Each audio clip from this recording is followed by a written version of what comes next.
Crikey! Today we will be searching for the elusive snowbird. Hey, if you live in Florida, you know the seasons, right? Summer, fall, winter, and snowbird season. And before anybody gets offended, we're saying this with love.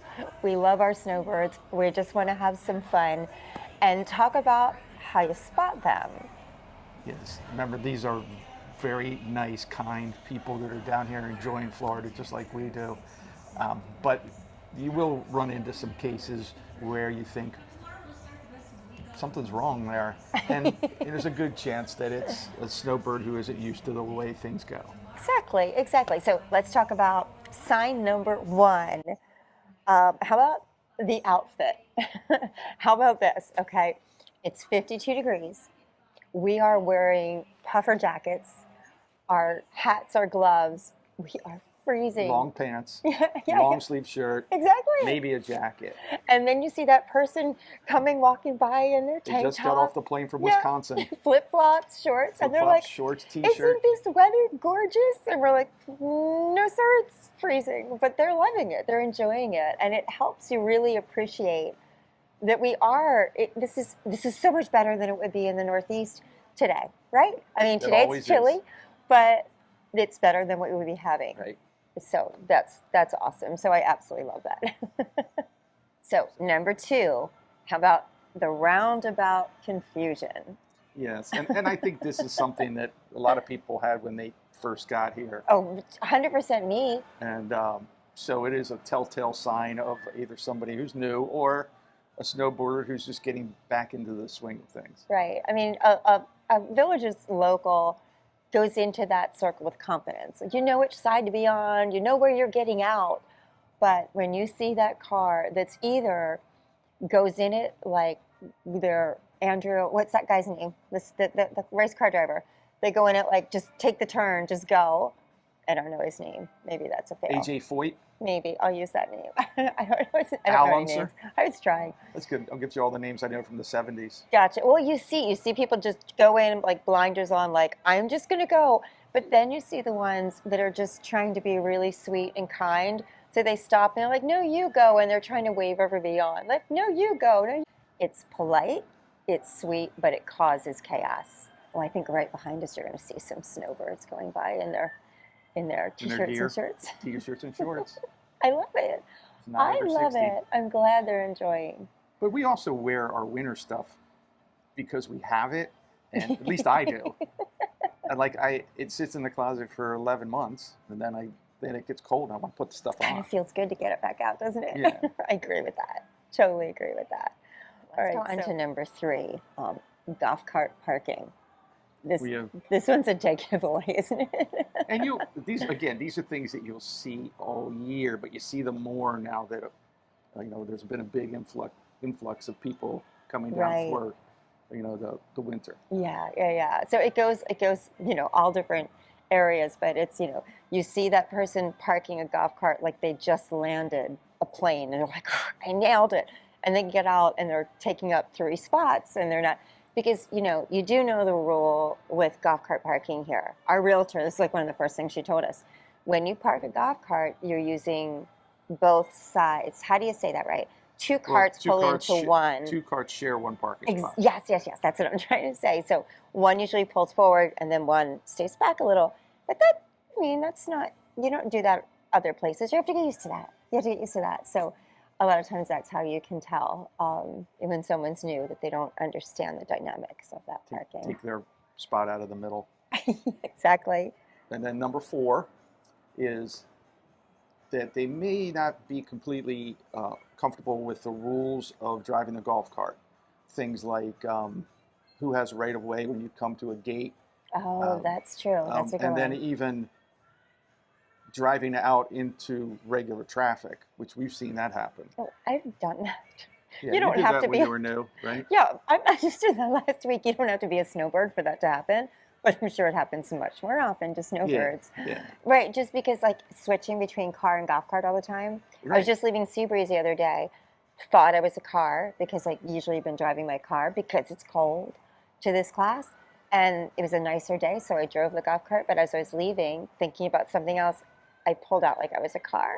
And luckily there was nobody around. I had to back up to find a I golf did cart. it too. Yeah, Pulled out a sea seriously. breeze, went out into the road, See, same place. realized I wasn't a cart. You turned it back and got back in there, Yeah. got back on the path. So maybe, okay, so Wait for a minute. snowbirds, Wait, we're giving an example of snowbirds, and we did it. well, I was just going to say, for you snowbirds that are listening, see, don't feel badly. We do the same thing. This is all being said with love because seriously, we've done it. We've done it plenty of times and still do. Yeah. Right? So number 5 on our list is the amazement factor. And this one this one I love, and I will appreciate snowbirds for this all the time. It's the person that walks around just with joy on their face, just looking everywhere at amazement at everything around, like taking pictures of palm trees and the lizards, taking pictures of the lizards, and just that wow factor of everything. That truly, that I love, and I want you all to keep coming because of that, because it just reminds you every day, right? When you pass somebody that's walking down the street just smiling and looking all over, and their camera's out, it gives me goosebumps again, and I look around like, you're right, it's beautiful.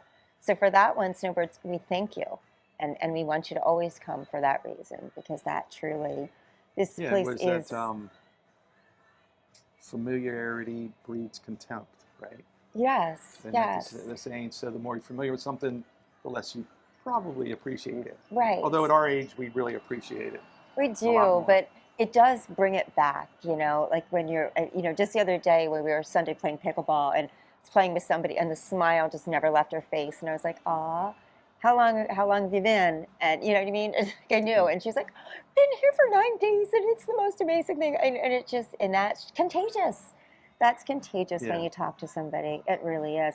And Well, that does. do you notice it in your classes, the people who are the snowbirds? Do you notice that they're Oh, enthusiastic? oh my gosh, yes. Yes, in fact, I was talking to somebody the other day in water aerobics, and she was just so full of energy. And we start talking, and she goes, oh, we're only here for 4 months out of the year. So she said, so these 4 months, I try to do as many classes as I can. I'm out from 7 in the morning till I try to stay out till 8, just taking classes, doing things, doing, so she's trying to fit everything into her schedule, which is just, I love hearing that. But that brings us to our next one, which is number 6, is the schedule. Because I think this is really cute. Snowbirds always know when they came, how long they've been here, and the exact date and time. I mean, it's funny. You said that. I didn't realize it then. After you said that, I thought back. I was like, yeah, they do. I got here on January 2nd, and I'm leaving on April 1st or something. right, exactly. I mean, at 9:14 a.m., like they know Yeah. exactly how much time they have left, which is, again, another endearing thing that helps you really appreciate it. Because I got to tell you, you talk to a local or a seasoned villager, and usually it's like, wait, what day is it? Oh, wait, is it Tuesday? Oh, it's Saturday. Oh, I mean, you never know what day it is, except if it's because of your activity. Yeah. You know what I mean? You're like, oh, it's a Tuesday of Dragon Boats, that kind of thing. Yeah. But that's what I'm noticing with the snowbirds, and I love it. I mean, they know exactly how much time is left. They know how many more pickleball games they can play. They know exactly. Yeah. Larry, who I was playing pickleball with, he says he knows when it's Sunday because the newspaper gets bigger. True, that's a good point. That's how he keeps track. I like it, Larry. I like it. I mean, it's truly, but that's what, this is being said in fun because we appreciate the influx of new energy, new people. A lot of people ask, is it difficult during snowbird season? I mean, yes, there's more people around, but guys, that's more people that you can play pickleball with or play cards with or hear stories from or get excited again about the community that we're in. Well, also, they own houses here. It's not like they're camping out. You have to, I look at it the other way. It's the other part of the year, half the people leave. This is what normal is, right? Yes. Everybody's staying in a house. Yes, that's so true. So true. So, the things that maybe you're going to want to think about during snowbird season is if you're going to go out to eat, yes, maybe this is the time you do want to make a reservation. Not that it's still not possible to just walk in and go in someplace, but more possibility that it might be a little bit more crowded. I might have to wait a little bit. The squares are more crowded, but the squares have plenty of space. I mean, it's not like you ever feel like you can't get into a square. You might have to park a bit further. Still, not a bad problem to have. You just get to make many more friends. So when people say, how do you like it during snowbird season? I'm like, bring it on. It's still amazing. Classes are more crowded, though. You brought up classes. If you're going to go to like your normal Parks and Rec class, you're going to want to get there earlier. I definitely have seen that. But shameless plug for my Enrichment Academy classes. That's when the Enrichment Academy is a really good idea. I only take classes with the Enrichment Academy during the winter because of that, because you're guaranteed a spot and you don't have to get there so early. So I don't know. And you're inside, air conditioning. Now True. I know when it's 60 out, that doesn't matter, but when it's 80 out, it matters. Mm-hmm. That's a good point. So whether you're in shorts in January or you're bundled up like we are, we're happy you're here. And we appreciate you being part of the channel. And drop us a comment. Let us know what the most unique snowbird thing that you've seen or experienced if you are a snowbird, because we're all part of the villages, and it's what makes the villages so amazing. So we appreciate you guys watching, being part of our community. And thanks for coming up and saying hi. I do want to point that out, that we really love when you guys take time to do that. So from the bottom of our hearts, that's awesome. It really makes us feel good. We met a lot of you at Eastport last weekend, and we love that. So keep coming up, keep saying hi. We love hearing your questions and your stories. We sure do. And Good day. And good day. Good day, blokes. I can't do it like you did. Good day. Good day. Good day. Good day.